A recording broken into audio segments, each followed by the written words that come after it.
How the hell are you? I don't know whose idea this was, but Mondays are rough. But what makes it a little bit better is we're one day closer to college football. I think we're at the 38-day mark right now. And before we get going, and I forget, because I remember this is brand new to me. Executive producer Mike doesn't wake up till noon, I don't think. So before we get going, I want to remind the cousins we are brought to you by My Bookie. You want to help the show? You want to get me an executive producer? Well, go on to My Bookie, hit promo code SEC, and they will 100% match your first deposit. That is the key right there. Last year, I don't know if you recall, and I've said this a couple times, when we got toward the end of the year, they dropped it to 50. So now's the time to get the 100%. And now's the time to get those bets in. I mean, we're going to talk some over-unders. We're going to talk a little gambling. And if you jump on My Bookie, that would help us out tremendously. All right. So what's this show about anyway, right? Drinking coffee, talking college football. It's basically a recap. So you wake up, SEC Hangover, first episode, and you're saying, what the hell did I miss last night? What the hell did I miss this weekend? Check your phones. Make sure you didn't send any dumb texts. We've all been there. Send those bad calls. Oh, my gosh, I called the ex. I can hear it now. That's what we're going to do on this show. So what did we miss? You know, I hate to put a Manziel on blast first thing in the morning, but one of the things we talked about at SEC Media Days was last year, 2025, what I guess one of the main talking points was Georgia and speeding, Georgia and getting arrested. And honestly, they've been good down there in Athens. And we talked to a couple of the Manziels, and they said, Kirby's doing something. Because I was curious. I said, this was a hot topic. We're not talking about it now. What are some things that Kirby's doing in the background? One thing I thought was pretty cool is Kirby has taken pictures, I guess. I probably should reword this. Kirby had the players put pictures of their moms inside the vehicle to remind them that they are on the road as well. And when I brought it up with Kaylee Manziel, she told me, knock on wood, we've been good. Well, they're back in the news. Georgia offensive line Jaw Jackson arrested on charges including felony possession of marijuana. The article goes on here. Offensive lineman was arrested on Wednesday on charges including possession of marijuana more than 1 ounce, which is a felony. According to Athens Clark County jail log, Jackson was booked at 11:50 p.m. on Wednesday night and were released 4:17 a.m. the following morning. Jackson was charged with felony possession of marijuana more than 1 ounce with a misdemeanor charge of marijuana less than 1 ounce possession and use of drug-related objects and physically holding or supporting any part of his or her body a wireless device. So was on his phone. So sorry, knock on wood, Georgia, you're back in the news. But what else is back in the news? Steve Sarkisian. Sark was down here in Texas. He's doing the car wash down here at Texas High School and had some interesting comments. So let's run here with Steve Sarkisian. Sark, I was just wondering if you comment on the uniqueness of not having a game before the big non-conference game against Ohio State, and for you from whether it's camp structure, game planning, getting ready for that big one right out of the gate, on top of the fact that that's the last team you played, just the uniqueness of the opener this year. Yeah, I've been down this road a couple different times throughout my career. This is probably the most daunting challenge of a first game because some of those games were neutral sites type games. Really early in my career, way back in 2003, we opened at Auburn when I was at SC, and that was a heck of a challenge. We had a new quarterback, Matt Leinart, and we had a couple freshman running backs, Reggie Bush, Lendell White. Like, we were a young team, and we had a great defense that year and found a way to win on the road against it might have been preseason #1 team in the country at the time in Auburn. And so you just try to tap into kind of those things throughout your career that you've been through, and then how can you benefit from that? For us, historically, what we've done, and I don't mind getting into this, the first 2.5 weeks or so of training camp have been truly that of training camp. And then we've adjusted kind of into that third week of where we've gotten into that first opponent, that bigger opponent. So a few years ago, it was Alabama for that week. Last year, it was Michigan. This year would be Ohio State. And that was really implementing the game plan for that game. And then the fourth week, we would then game plan and prepare for our first opponent. Where this year, what it will look like more of kind of a 2-week process to get ready for the game. Similar in a sense, I guess you could say it almost to a bowl game.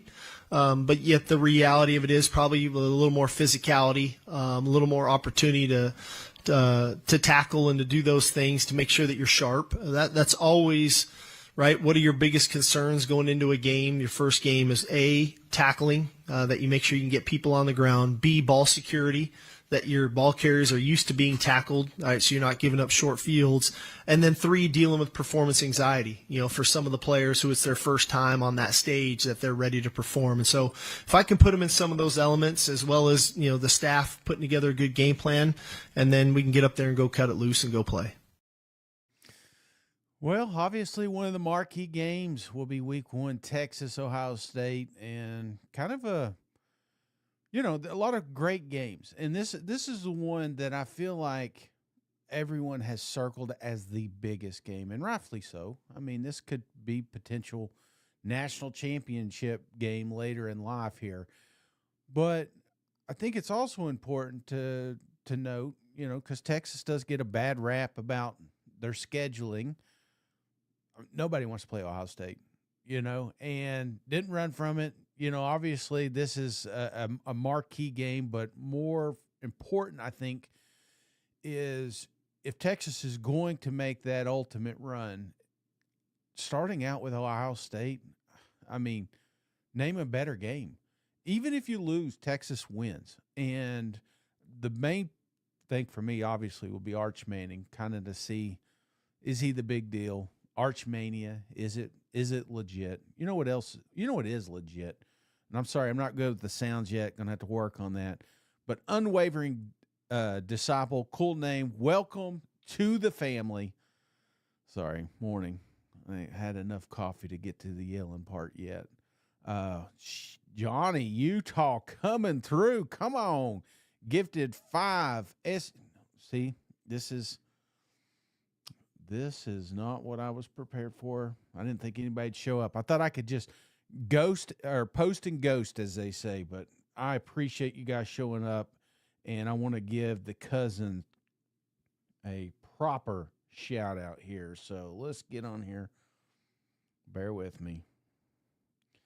All right. Let's see. Johnny Utah, I appreciate you, cuz. Really do. He's gifted 5 memberships. Alicia D., Jay Pitt, Chuck Wagner, the Hog Wild Podcast, and Chris C. Welcome to the family. Oh, I appreciate you, brother. All right. So where was I going with that? Squirrel. I saw it there for a second. I want to kind of rope in an article I saw, and I'm not bashing this guy at all, by no means. Probably one of the hardest workers in the business. He posted an interesting. This is what we do. It's for engagement, whatever. But Pete Nakos posted toughest non-conference schedules. And if you're driving and listening, I'll just give you a recap here. Baylor, Miami, TCU, Duke, Clemson, Syracuse, Kent State, Ohio, Tulane, Florida, and Florida State. Just guess what the number one comment under this photo was. Where's the SEC teams? You nailed it. Well, as you're looking at this, I mean, again, I understand Pete is just putting the list out there, but to call out the SEC is kind of comical, in my opinion, because look at these teams. I've highlighted a few here. We'll start off with Duke. Okay, so this is Duke's schedule. They've got Elon. 90% of you can't even tell me where the hell. I don't know where Elon is. Illinois, Tulane, North Carolina State, Syracuse, Cal, Georgia Tech, Clemson, UConn, Virginia, North Carolina, and Wake Forest. So again, we're highlighting the out of schedule here. And brother, sister, you give South Carolina this damn schedule right now, I'll see you in the college football playoffs. You give Georgia Bulldogs, we will know who the third string quarterback is by October 4th when you're playing Cal. This other ones, Ohio, Rutgers. Again, Ohio's got Rutgers, West Virginia, Ohio State, Gardner-Webb, Bowling Green, at Ball State. You know who they don't have? They don't have LSU. They don't have Florida. They don't have Tennessee. Last one, and then I'll get off this soapbox here. Kent State, Merrimack. That sounds like a law firm, you know. Buffalo, Texas Tech, Florida State, Oklahoma, UMass, Toledo, Bowling Green, Ball State. Here's the thing about this particular schedule. Oklahoma, $1.5 million paid to play. Florida State, 1.5. I think there was another one on here that had to pay, or maybe it's the following year. But there was basically a $5 million contract that Kent did to fund their football program. So I'm not bashing Kent here, you know, but to highlight them as having the toughest schedule, come on. What are we doing here? The reason that no SEC teams on this list is because the toughest conference schedules reside in the Southeastern Conference. All right. Enough of that. Let's see what we got. Cousins. Let me jump to another one here. Steve had a busy week. You know, obviously he had the media days down there in Atlanta. But then he jumps over here on the weekend, and 90% of all conversations that circulate around Steve, he probably should be a financial advisor, as many questions as you get. But here's another one about contracts. Here's my opinion, and I don't know what's going to happen. I don't pretend to know. But let's paint a picture. We sign a young man to a 3-year contract.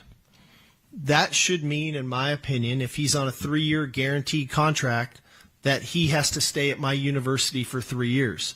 The problem I have with that is at the end of year 1, if Billy doesn't like the way it's going, he's a free agent and he can go in the portal and leave. That doesn't make sense to me. That's not good. That's not a good business model. Okay, so where does it go from here? I don't know. I'm not the decision maker on this, so I'm not going to pretend to have the answers to it. But I will say that doesn't make sense to me, right? If I sign a multi-year deal, which I have one, and I decided to leave, which I'm not, I would have to pay the University of Texas to leave. Well, until we institute things like that, then I don't understand that why we should feel like we have to sign multi-year deals if at the discretion of the student can leave whenever they want. They're a free agent to leave when they want. So is the system perfect? No. Are we trying to get better at cleaning it up to making it better for all parties involved? I do think we are, yes. But we're definitely a work in progress right now. This is it. I mean, this is where we're heading. Coaches are saying the right things, but they're starting to get the layouts, which makes me wonder if those conversations aren't really being had behind closed doors.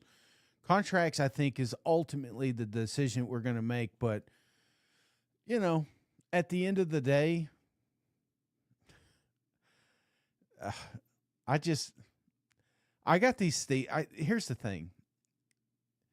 If you listen to anything, now that's the one of the Texas deals. Texas fans, they get it. Some Oklahoma because they catch some strays, or Texas A&M. But if you ever listen to Coach Sark at any event, 99% of it is asking about money, and it keeps coming up. It's either that or work in some sort of arch manning. So it's really tough, and I would imagine that he's exhausted ad nauseum about answering these questions. But I want to play one final clip here from Sark, and this is about money. We had a big weekend for Texas recruiting, but then it's funny. It's followed by not Lambeau shots, but sports. Coach, I'm curious. You obviously have a few former Texas high school coaches on your staff. Lots of people with Texas ties. I'm curious, in the age of revenue sharing and money, what does it actually mean, and how important is it, I guess, the mechanics of building relationships in terms of recruiting and development? Well, I think it's hugely important. We've got a couple former coaches on staff, in Chris Gilbert and Jamal Fenner, who are both tremendous high school coaches in the state of Texas, that forge great relationships not only with the high school coaches in the state, but the student athletes. The connections that they have, maybe through third parties, so on and so forth. And so those things are immensely important to us. And to think that is going to go away, I think we would be remiss. And I know a lot of coaches want to get up here and sing the blues to you and say everything's just transactional now, and it's this and it's that. I don't believe that, and I just don't believe that, because I know the roster that we have on our team. I know the relationships we have with the players on our team. Is there a business aspect now, a component that has been built in? Sure, there is. But coaches are under contracts, and we've got great relationships, and so we can still have really good relationships and there still be a business component to what we do. And if those relationships do matter, then individuals like that, or whether it's Brandon Harris, our general manager, or John Michael Jones, and all that in that department are critical for our success in forging those relationships. Because if it was all just about money, then yeah, I might sign a decent class, but they're not made of the right stuff that what I'm looking for. It might be better somewhere else. And so I just think that it's, we'd be remiss to push that to the side and say it's all transactional, because at that point, now we're just accumulating talented people and we're not really forming a really good team. And teams win championships. We don't play tennis. We don't play golf. We play football. It's a team sport, and we've got to build teams year after year. It ain't about the money. We're building something special here. Listen. I'm not saying it's all about the money, because 10, 15%, I would say, is diehard Texas fans. But I would say 85% of it's about the money. But one of my favorite comments is because Texas, I mean, say what you want. They're on a damn run right now. Not top class, it depends, I guess, on what site you're on. But look at these dudes, all right? They got the number one quarterback, number one linebacker, number one defensive lineman, number two running back, Derek Cooper. That's the hot one right now. And then number three, edge, Richard Wesley. Now, my favorite post underneath this was from a Mad fan, Fabo, cool name, visits for Derek Cooper, 9 to Miami, 6 to Georgia, 4 to Florida State, 4 to Ohio State, 3 to so on and so forth, 1 to Texas. So maybe it did have a little something to do with money, but hey, that's the game we are playing. Now, that's kind of the quick recap that I got this weekend. And to make this show work, guys, girls, if you see something that I need to see, tag me. Let me know, because then I will highlight it and I will bring up cousin so-and-so brought this to my attention. Now, we also have some drunk calls that happened last night. So we're going to jump into that. In the show notes, I will be posting a link. So if you want to be featured on the show, feel free to call in. That's what this is. This is a little bit more laid back. I'm probably going to get in trouble. Mike's not up yet, so he's probably going to see this and can me as soon as he sees this yet. But I want to highlight a couple of cousins here. So posted is the first one. Let's do Jim. Jim's been around. If you don't know Jim from Arlington, you've not this first time to the show, but he calls in. So I want to highlight cousin Jim. Welcome in. There's everybody's favorite cousin Shane. What's going on? Hey, cousin Mike. Hey, cousin Shane. This is Jim in Arlington giving my hot take on the Oklahoma Sooners. The Sooners will go undefeated in Norman this year, but they will lose at Tennessee, at Alabama, and at South Carolina. But they will win the Red River rivalry and beat those nasty Texas Longhorns down in Dallas at the State Fair. Boomer Sooner and go Vols! Thank you, cousin Jim, for calling in. And he may be right. One of the, it's funny, 16 teams showed up to media days, but there was like a handful of teams that people wanted to talk about. And I'm not talking about the big ones. And when I say big ones, the ones that, here, I'll show you. SEC predicted order here. So Texas, Georgia, obviously those were for hot topics. But believe it or not, less Alabama talk this year. Less LSU talk this year. You know who we talked about a lot? Oklahoma. Another team we talked about, Florida Gators, South Carolina. So you're looking here at the SEC media poll. Some people are surprised that South Carolina and Florida finished 5th and 6th there in the media predictions. But if you were there, they caught fire, mainly because of the quarterbacks. And Jim, I know your question's about Oklahoma. Here's the only thing I worry about them is Vegas is rarely wrong. And sometimes they are. I mean, obviously, if you're on my bookie and you feel confident that that's the record, this would be a good time to get that money in. But this is a tough, daunting schedule. This isn't Kent State, all right? This is a lot of home games that you have to get. I think that's important. It's not you look at Michigan, you look at Auburn, you look at Ole Miss, LSU, Mizzou. These are not easy games, but you have to get them. Say what you want about Brent. Wonderful coach, wonderful person. I mean, if you kind of knew his backstory, it'd kind of blow your mind. You'd really like the guy if you found out, and most of you already know. But it's a make or break season, and it's easy to say, well, I hope we hit 8, I hope we hit 9. No, you got to. Oklahoma has to. I really feel like this is a make or break season. Now, Jim says the losses will be Tennessee, Alabama, South Carolina on the road. Oklahoma fans probably think they should get a couple of those. That Texas game, you got to get it, man. You got to get this one. I felt robbed. I'm not going to lie. One of the first things I thought about when these two teams joined this conference was that Red River. I could not wait to be a part of that rivalry. It's not a rivalry if you get your ass kicked. So how do you not?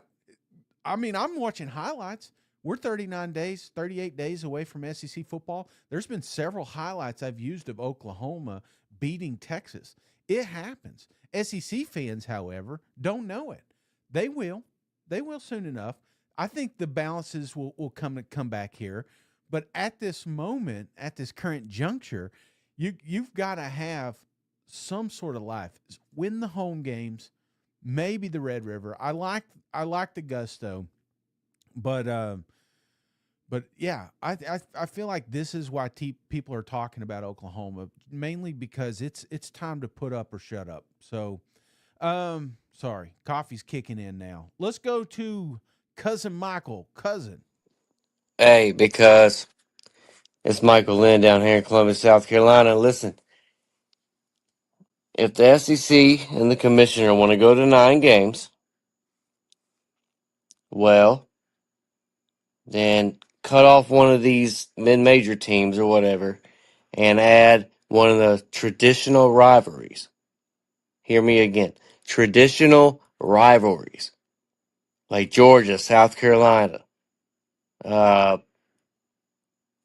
so many of them that we miss, like the East and the West. You know what I mean? We got to bring that back. We got to get fans back to going to Florida, South Carolina, Georgia, regional games.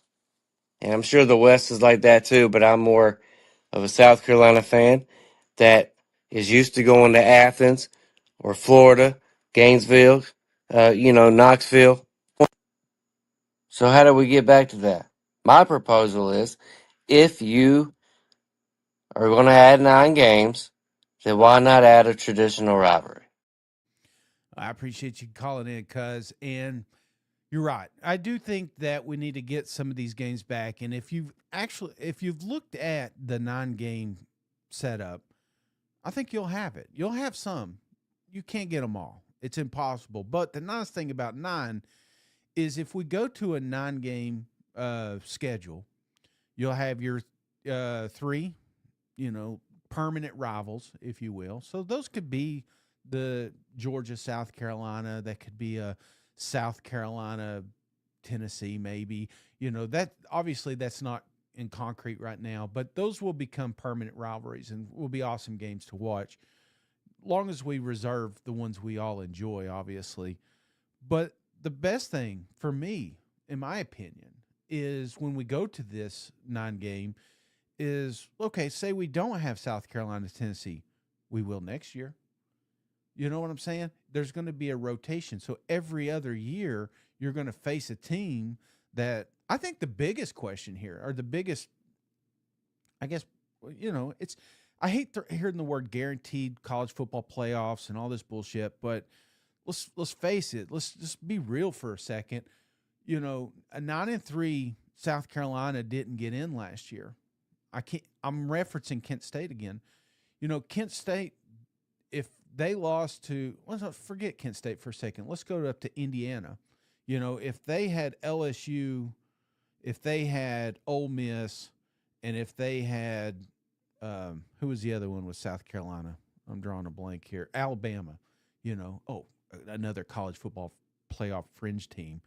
If they would have had those 3, we would not have been having the conversation about Indiana going to college football playoffs. I think to make this work, I can't remember who it was. I want to say one of the interviews that we did so many at Media Days, but they did talk about if we go to a 9-game, the other 3 can come from big conferences. So have one from the Big Ten, have a team from the ACC, have one from the Big 12. And then that way we're all playing this. But more importantly, we're also temperature gauging, because I feel like what happens later in the year is when we're trying to figure out who's good, who's not, we're leaving teams out, or we're putting teams in because they deserve it. No, shit, get the hell out of here. Nobody deserves shit. You got to earn it. And I feel like we can't earn it if we don't play it. So let's have some tougher games. It's all about the fans. It's all about the players. Players want to play the games. Fans want to watch the games. So let's figure it out. Last one, I've got a Cracker Barrel. Actually, I may save this one. No, you know what? I appreciate Cousin Blake calling this one in. So I'm going to highlight one final one. Missouri does not finish the season with the same quarterback who starts the season. Maybe right. You may be right there. In fact, if you look at all the quarterbacks that played last season, most of them didn't make an entire season. Some of them didn't get to finish the year. One concern I have with, I don't know what we're calling him now. I think we're calling him Bomo, is similar to Brady Cook. He is not afraid to run the football. Now, because Brady Cook runs the football, he got hurt. Your backup quarterback is coming off Tommy John surgery. So, but let's not think Horn didn't have a lot of I mean, we were pumped. We were excited. We couldn't wait. In fact, we wanted to bench Brady at one point for this kid. So, yeah. My only concern, though, Blake, is if that's the case, then Mizzou's having a bad season. I feel like if you're replacing a quarterback other than injury, then shit went wrong. And let's, if Mizzou's going to make another run, we need to hope that doesn't happen. So, closing out, let's see here. We got a couple of cousins. I want to make sure we give everybody a shout out. I appreciate everybody hanging out with me this morning. We'll be doing it every morning, Monday through Friday. If you've got something you want to talk about, be sure to tag me. If you got if you've got a audio, or I've got several voicemails, but best ones will get featured on the show. So be sure to hit the link, leave a voicemail. But guys, girls, I got to get out of here. Breakfast is calling. Go Vols. If I know how to end it. Hey, buddy, this beer's for you, Mike, and Cousin Shane. That SEC podcast loves the Pirate, and the Pirate loves that SEC podcast. Hail State.